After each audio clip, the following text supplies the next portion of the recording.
Hello Aquarius, for November 2020, atin na simula ng inyong reading. Dito muna tayo sa inyong tarot at itong oracle cards ay dito muna natin ilalagay sa gilid. Okay, pasensya na po sa ilang ingay na inyong maririnig dahil daytime tayo nag-film ngayon. But anyway, for November 2020, Aquarius, anong exact message na maaari natin iwan para sa mga tao ito, November 2020? Okay, meron lumabas. The 10 of Swords. Okay. Aquarius. Okay, I guess okay na to. Dami kong okay ngayon. Ay, kulang pa to.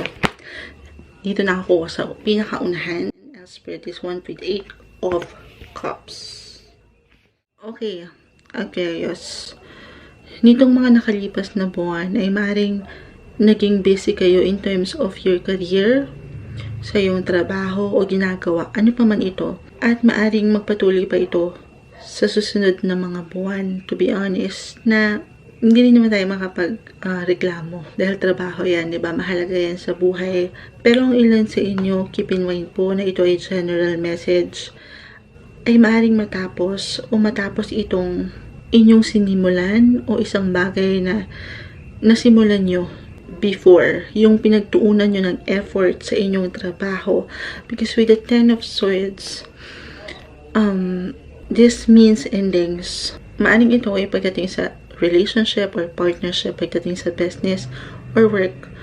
Halimbawa na lang pagdating sa trabaho, meron kayong kontrata o proyekto na ginawa at ito ay magkakaroon ng final outcome o resulta. And this could be positive or negative again. Okay? Or, kung ikaw naman ay nag-aaral, maaring meron ng ilan sa inyo na pinaghahandaan like a school defense or interview. O ilang bagay na inyong ginagawa na nais nyo nang matapos o tapusin. Maaring naman din itong sinabi kong ending sa isang bagay na hinihintay nyo na rin. Ready na kayong tapusin. Meron lang isang indication na mag-ingat sa ilang tao na inyong pagkakatiwalaan ngayong buwan, kahit pa sa palagay mo ay kilala mo na ang tao ito at suportado ka. Okay, maging mapanuri ka sana. Dahil alam naman natin sa panahon ngayon, okay, wala namang masama rin kung magiging mas maingat tayo, doble ingat sa mga taong pagkakatiwalaan para hindi tayo mapatulfo, ganon. Tulfo pala ito. Oo. Pero huwag kang matakot sa message na yun. Okay, pinaalalahanan ko lang ang ilan sa inyo na mas maging maingat this time. Or, kung hindi ka nakarelate doon, Aquarius, someone in your life might need your help now. Baka ganon. Mahirap para sa ilan ang humingi ng tulong. Kaya, kung ano man itong maging respond mo sa sitwasyon o yung sagot mo na maaring maging tanong ng ilang tao sa iyong paligid o na isang tao, ay panatilihin mo sanang maging positibo at mabuting tao, Aquarius, with the Tower, kasi maaaring merong mga ilang events o ganap na mangyari this month na hindi mo inaasahan.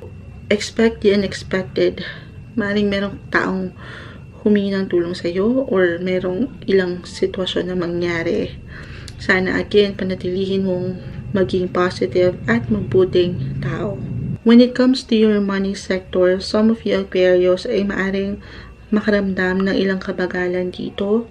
Kung kayo ay merong hinihintay o ina-expect na kabayaran mula sa inyong pinaghirapan o pagkakautang sa inyo, merong ilang delays. Ang ilan ay maaring makatanggap ng unexpected expenses o yung mga bayaring hindi mo inaasahan. May mga bagay o events na pwedeng ihain sa inyong universe this time. So, sana ma-handle mo ito ng may balance at maging handa at huwag kang ma-stressed. Okay? Kasi with the 8 of Cups, maaaring meron kang isipin. So, it's either sa iyong relasyon o sa iyong career, sa iyong pinagkakaabalahan. Merong disappointments. Kaya, pinaalalahanan din kita na mas maging maingat sa mga pagkakatiwalaan. Huwag masyadong agad-agad ay, kumbaga, ibigay ang mga bagay o iyong atensyon at enerhiya. Suriin at pag-aralan mo ng mga sitwasyon. O kilalanin mo ng mabuti ang isang tao bago pagkatiwalaan. Okay, I'm getting a message na merong travel or paglalayag. Ako nakikita dito with the 8 of Cups kasi maaring takbuhan nyo na lang itong sitwasyon. Kumbaga, hindi nyo harapin ang problema para sa ilan sa inyo. At hayaan na lang. Well, kung sa palagay mo ay, kung ikaw ay nakarelate doon, okay? Kung sa palagay mo ay hayaan na lang at mas okay yun, then gawin mo yun. Pero ang ilan sa inyo ay possible kasi na gustong mag-travel o magkaroon ng short travel para makalimot siguro sa ilang problema. But since nasa pandemic state pa rin tayo, hindi ito masyadong advisable right now, di ba? Kasi possible din for some of you na ito ay may kaugnayan sa inyong work. So, maaaring ito ay business travel. Alternatively, Aquarius, maaaring meron ka na lang trabahong kaharapin over the net. And you will be working with people abroad or ilang lugar na malayo sa part mo. Or, again, kung hindi ka naman nakarelate doon at ikaw ay estudyante pa lang, tuloy lang ang aral online. Oo. And obviously, you will be focusing more on communication at sharing information online. Kagaya ng mga na-mention ko, ay magiging busy kayo. At ang ilan ay maaaring makaramdam na parang ang daming dapat gawin with the 8 of Swords. Ang daming dapat gawin such a little time. So, balance is the key here at huwag masyadong ma-overwhelmed sa mga bagay-bagay. Kaya mo yan, Aquarius. Okay? Aquarius, paglaanan mo din sana ang iyong kalusugan kasi ang ilan sa inyo ay maaring ma-pressure. Sabi ko nga, ma-overwhelm dito sa ilang bagay. Take some time off your busy schedule para makapagpahinga at mawala itong mga ilang isipin pag negative self-talk sa mga ilang sitwasyon. I-check mo rin kung kailangan ang kalusugan ng ilang mahal sa buhay, especially your parent or your guardians o ilang taong mas nakatatanda sa'yo. Kamustahin nyo sila, tanungin kung anong kailangan. Kasi madalas yung mga nakakatanda, hindi lang nagsasalita, pero meron palang dinaramdam. Okay? It could be physically or sa emotional na sektor. Okay, ayun. Mag-share lang ako ng ilang message about astrology. Because there is a lunar eclipse that will happen this November 30. Eclipses are pretty major events, especially pagdating sa astrology. Aquarius, isa sa maaaring epekto na iwan sa iyo ng eclipse na ito ay may patungkol sa iyong relasyon. If you are in a relationship or partnership, mapa-business, work, or personal relationship, maaaring meron kayong pagdaanan this time na aking i-relate with the Tower. Pero kung strong naman o matatag ang pagsasama, especially if you are already married, wala kang dapat ipangamba. Maaring subukin lang kayo ng panahon o pagkakataon ngayon kung paano nyo ma-handle ang ilang bagay ng magkasama. Na-mention ko with the 10 of Swords, this means endings pagdating sa relationship or partnership, pero hindi sa lahat ng pagkakataon. Itong endings na ito ay maaring umikot. Depende kung paano nyo pangahawakan ang inyong buhay. Again, at the end of the day, it's all up to you, Aquarius, kung paano mo sosolusyonan. Again, kung paano nyo i-handle ang mga bagay-bagay. Meron lang krisis, kumbaga, itetest lang kayo nitong ilang sitwasyon. Lalo na kung kayo naman sa palagay mo ay matibay, yun yung pagsasama, hindi ka dapat mangamba. Again, maaaring ito ay pagsusulit lang sa pagitan yung dalawa.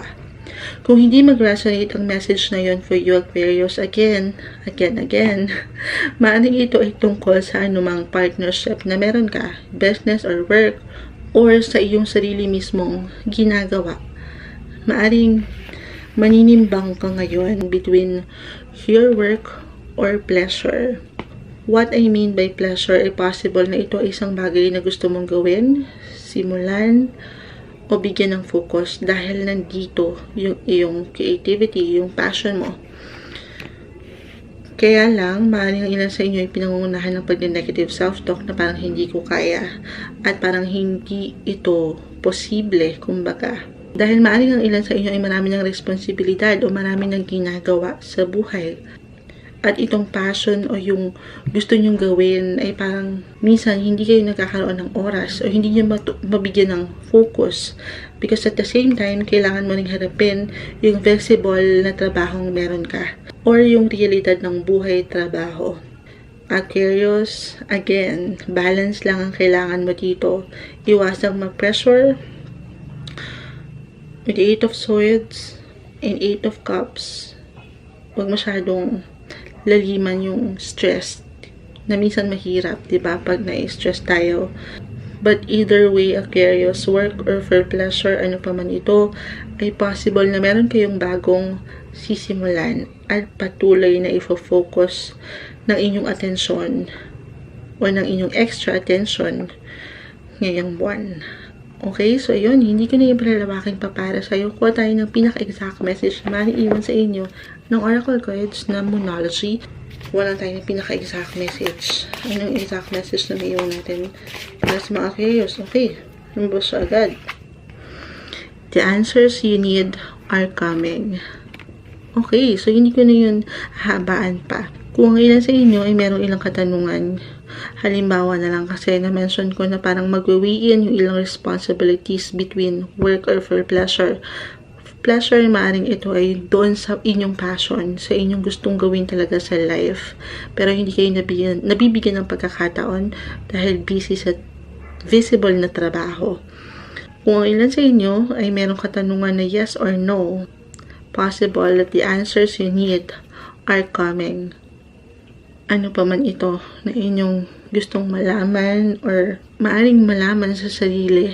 Dahil maaring ang ilan ay may ilang katanungan, meron ilang isipin, pero hindi ito dapat maging malalim na problema or wag sana kayong ma-stuck doon sa sitwasyon na parang hindi nyo kaya. Ano man ito na gusto mong malaman, sa huli ay meron itong kasagutan para sa iyo, Aquarius.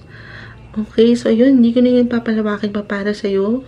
Sana itong ating nakita mula sa inyong baraha ay pawang maging gabay lamang po para sa inyo. Thank you so much for stopping by and for watching, and I hope to see you on my next one.